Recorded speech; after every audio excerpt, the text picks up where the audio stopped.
Oui. Bon courage.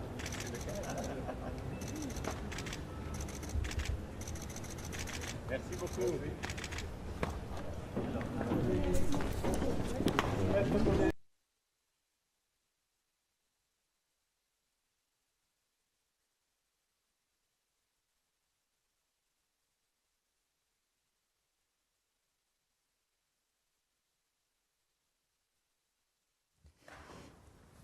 Monsieur le Premier ministre du Canada, cher Marc, Mesdames, Messieurs les ministres, Madame l'ambassadrice, Monsieur l'ambassadeur, Mesdames, Messieurs, chers amis, bienvenue à Paris, bienvenue à nouveau à Paris, si je puis dire, Monsieur le Premier ministre, très cher Marc.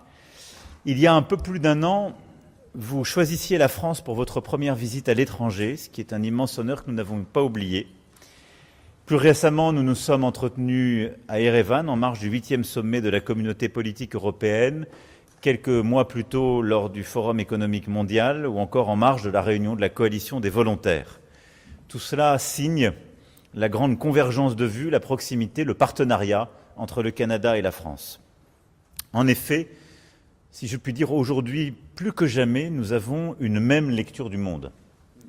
Nous constatons que l'ordre international est fragmenté, qu'il est marqué par le retour des rapports de force, par la contestation des règles communes, par la coercition économique, par les ingérences, les luttes informationnelles. Et au fond, nous croyons dans l'état de droit, dans l'ordre international, dans la science, dans le changement climatique et ce qu'il implique, dans le respect de nos valeurs démocratiques et leur protection, et dans la protection aussi de notre enfance. Ce constat, nous l'avons dressé l'un et l'autre, et face à cela, nos deux pays partagent la même conviction. Les démocraties doivent être lucides, fortes et capables d'agir ensemble. Nous devons renforcer notre autonomie de décision, notre sécurité économique, notre résilience industrielle, énergétique et technologique, en un mot, notre souveraineté. Ce qui n'est en aucun cas un choix de repli, mais une condition pour être des démocraties capables de protéger leurs citoyens et défendre leurs intérêts. Notre relation bilatérale s'inscrit dans une dynamique plus large, celle du rapprochement stratégique entre le Canada et le continent européen. À cet égard, je veux dire combien, il y a quelques semaines, le sommet que j'évoquais de la communauté politique européenne a été un moment important, puisque le Canada a été le premier pays géographiquement non européen à être invité comme observateur. Mais au fond, votre présence à Erevan disait combien le Canada est un pays politiquement et géostratégiquement profondément aligné avec l'Europe et réciproquement. C'était un signal politique fort, le symbole de ce qui nous unit, ces valeurs partagées, un attachement commun à un système international fondé sur des règles et des normes agréées. Nous allons évoquer aujourd'hui ensemble des sujets évidemment centraux comme les enjeux de sécurité et de défense. Vous avez pris depuis votre arrivée aux responsabilités des décisions importantes d'augmentation du budget canadien de la défense. La France a fait de même ces dernières années. Nos industries de défense ont des complémentarités réelles. L'enjeu est évidemment maintenant de passer de la convergence politique à des coopérations industrielles concrètes, durables, mutuellement bénéfiques. Mais je veux souligner combien votre présence dans les grandes coalitions, en particulier la coalition des volontaires aux côtés de l'Ukraine, est un signe important aussi de cette cohérence, y compris opérationnelle et militaire. Nous voulons également travailler sur plusieurs secteurs stratégiques, essentiels pour notre souveraineté, l'intelligence artificielle, le quantique, le nucléaire civil, les minerais critiques et stratégiques, la transition énergétique et d'autres encore. La France et le Canada, l'Europe et le Canada ont des partenariats essentiels à bâtir et renforcer dans ces sujets. Ces thèmes d'ailleurs seront au cœur de notre G7. Nous parlerons aussi d'économie et de commerce. Le contexte est connu, les tensions commerciales sont mauvaises pour la croissance économique. Nous croyons tous deux à un libre-échange fondé sur les règles au profit de tous, sur le refus des logiques de coercition économique.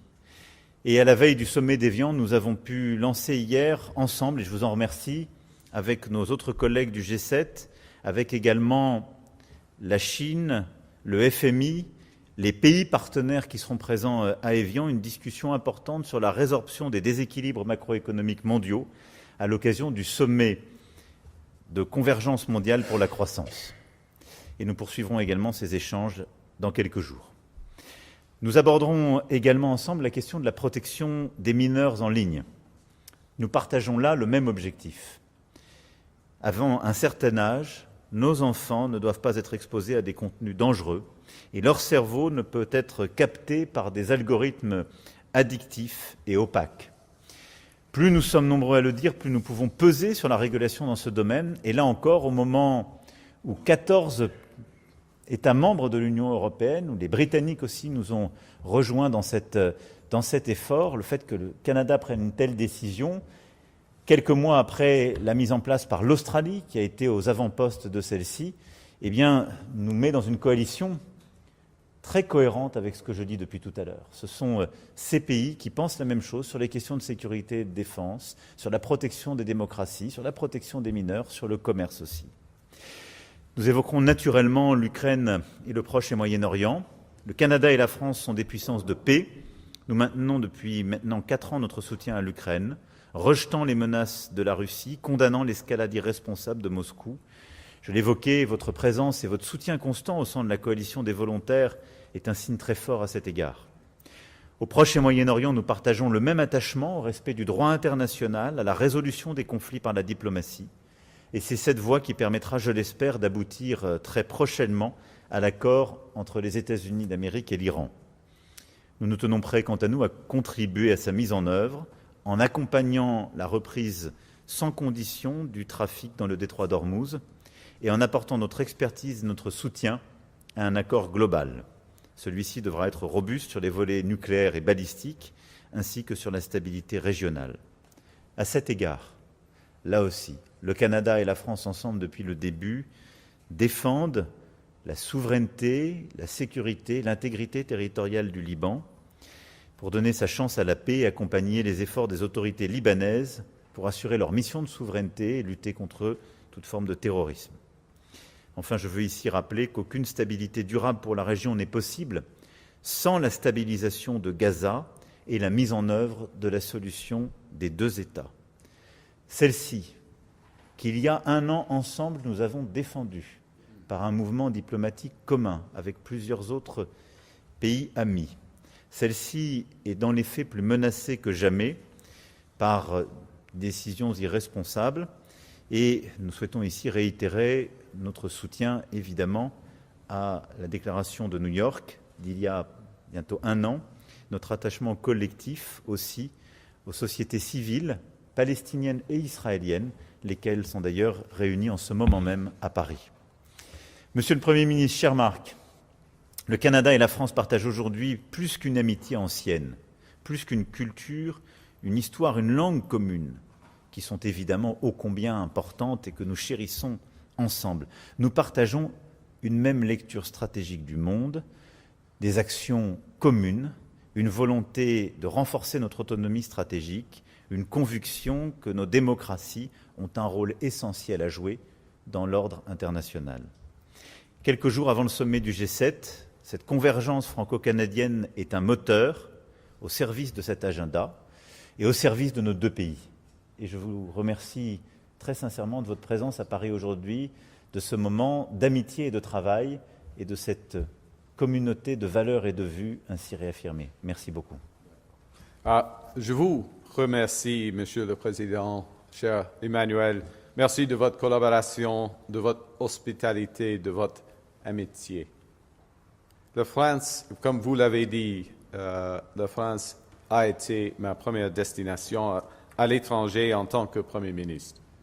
À ce moment charnière de notre histoire, je souhaitais clairement mettre en relève l'importance de la relation privilégiée qui existe depuis si longtemps entre la France et le Canada.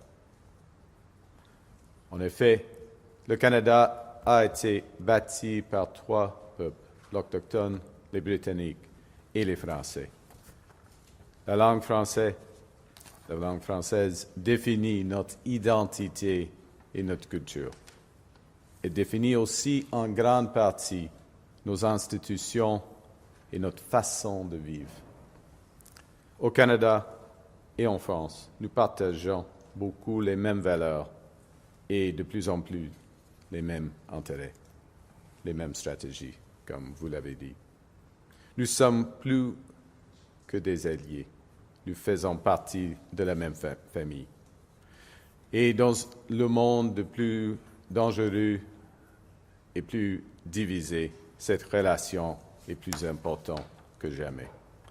Et c'est pourquoi, il y a un an, le président Macron et moi avons conclu un partenariat stratégique dans le domaine de renseignement et de la sécurité.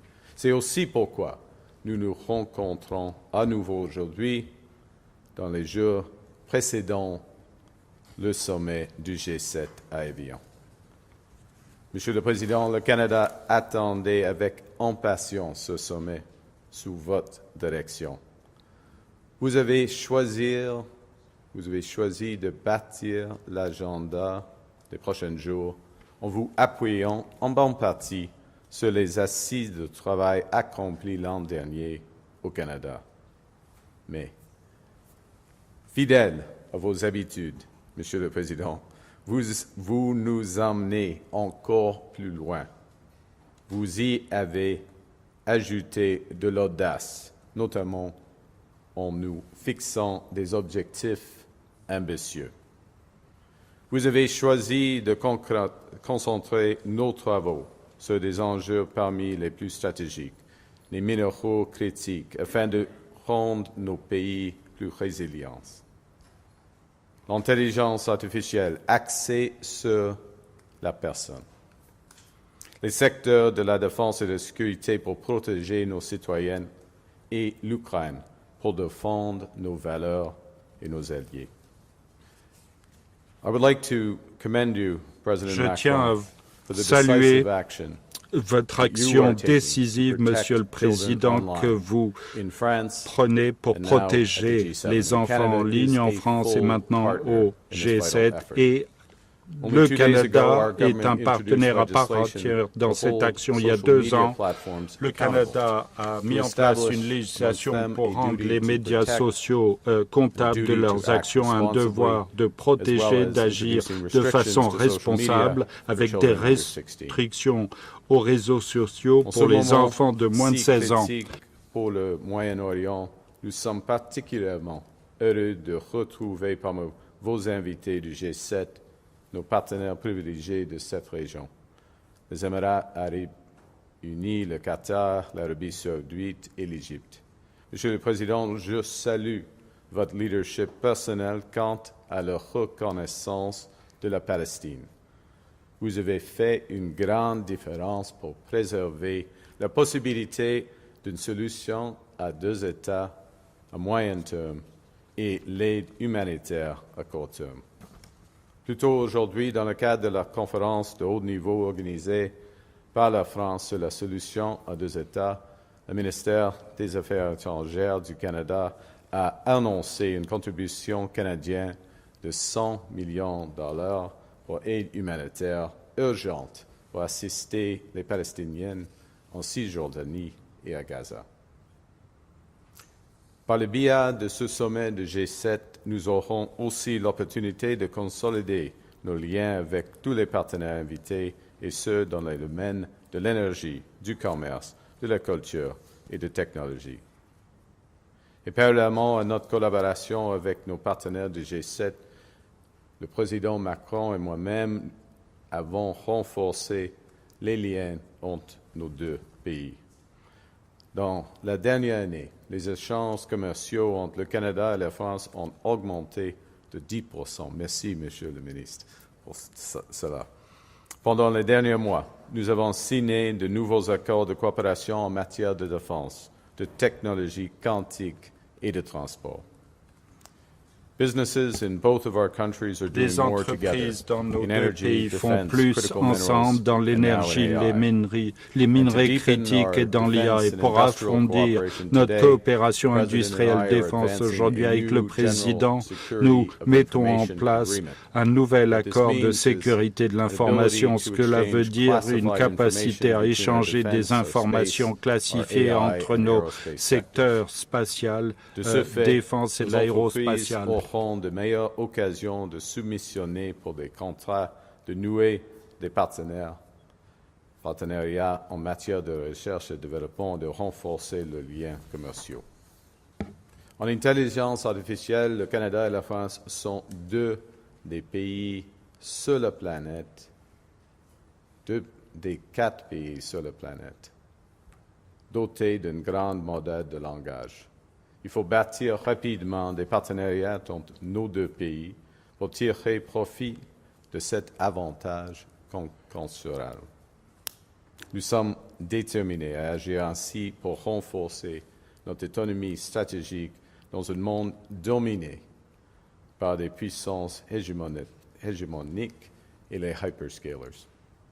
Je profite de cette occasion pour aborder les liens entre le Canada et l'Europe. Les liens entre le Canada et l'Europe passent beaucoup par la France. Je tiens à remercier le président Macron qui se fait l'un des champions pour intensifier les liens entre l'Union européenne et le Canada.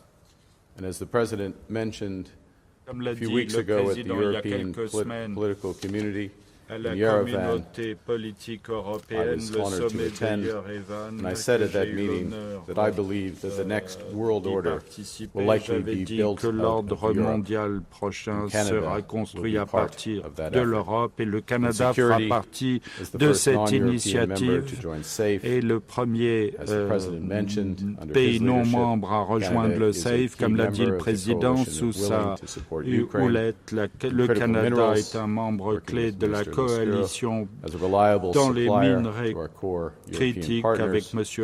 Lescure comme partenaire fiable pour développer nos capacités stratégiques de l'énergie au matériel, infrastructures de renseignement et le spatial. En travaillant ensemble, le Canada, la France et l'Europe sont prêts à être une force puissante pour le bien dans le siècle à venir. Et pour cette invitation. Merci à tous. Beaucoup.